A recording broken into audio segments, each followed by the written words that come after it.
పరిశుద్ధ గ్రంథము నుండి పాత నిబంధన గ్రంథము ద్వితీయోపదేశకాండము 27వ అధ్యాయము.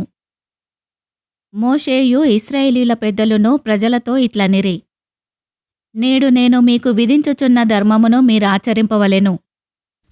మీ దేవుడైన యెహోవా మీకిచ్చుచున్న దేశమున ప్రవేశించుటకు మీరు యొర్దాను దాటు దినమున మీరు పెద్ద రాళ్లను నిలువబెట్టి వాటిమీద సున్నము పూసి, నీ పితరుల దేవుడైన యెహోవా నీతో చెప్పినట్లు నీవు నీ దేవుడైన యెహోవా నీకిచ్చుచున్న పాలు తేనెలు ప్రవహించు దేశమున ప్రవేశించుటకు నీవు ఏరు దాటిన తర్వాత ఈ ధర్మశాస్త్ర వాక్యములన్నింటినీ వాటిమీద వ్రాయవలెను.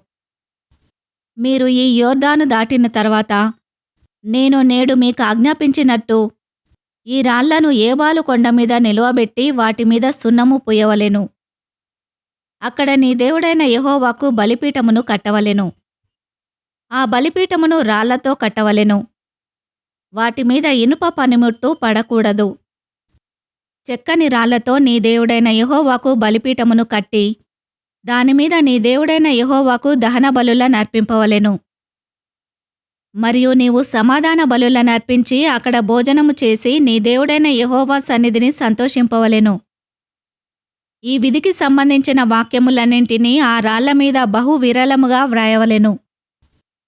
మరియు మోషేయు యాజకులైన లేవీయులును ఇశ్రాయేలీలందరితో ఇట్లనిరి, ఇశ్రాయేలీలారా, మీరు ఊరకొని ఆలకించుడి.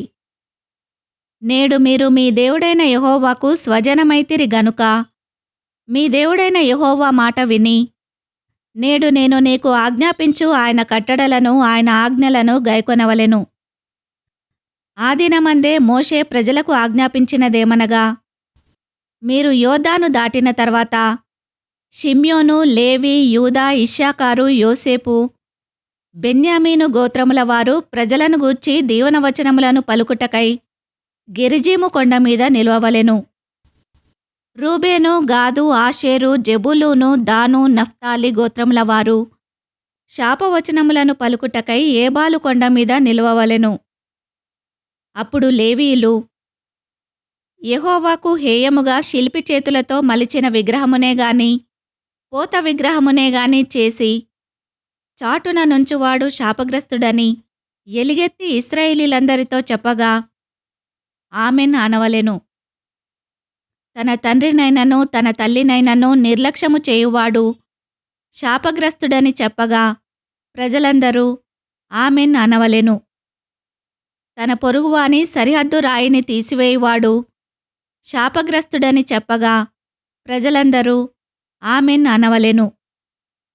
గ్రుడ్డువాని త్రోవను తప్పించువాడు శాపగ్రస్తుడని చెప్పగా ప్రజలందరూ ఆమెన్ అనవలెను.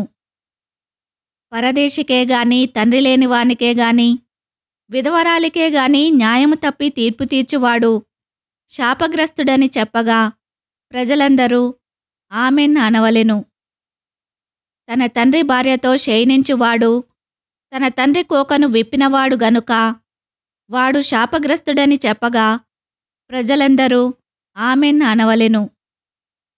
ఏ జంతువుతోనైనను శయనించువాడు శాపగ్రస్తుడని చెప్పగా ప్రజలందరూ ఆమెన్ అనవలెను. తన సహోదరితో అనగా తన తండ్రి కుమార్తెతో గాని తన తల్లి కుమార్తెతో గాని శయనించువాడు శాపగ్రస్తుడని చెప్పగా ప్రజలందరూ ఆమెన్ అనవలెను. తన అత్తతో శయనించువాడు శాపగ్రస్తుడని చెప్పగా ప్రజలందరూ ఆమెన్ అనవలెను. చాటున తన పొరుగువానిని కొట్టువాడు శాపగ్రస్తుడని చెప్పగా ప్రజలందరూ ఆమెన్ అనవలెను. నిర్దోషికి ప్రాణహాని చేయుటకు లంచము పుచ్చుకొనువాడు శాపగ్రస్తుడని చెప్పగా ప్రజలందరూ ఆమెన్ అనవలెను. ఈ విధికి సంబంధించిన వాక్యములను గైకొనకపోవుట వలన వాటిని స్థిరపరచని వాడు శాపగ్రస్తుడని చెప్పగా ప్రజలందరూ ఆమెన్ అనవలెను. ఈ వాక్యమును విన్న మిమ్ములందరినీ దేవుడు దీవించునుగాక. ఆమెన్.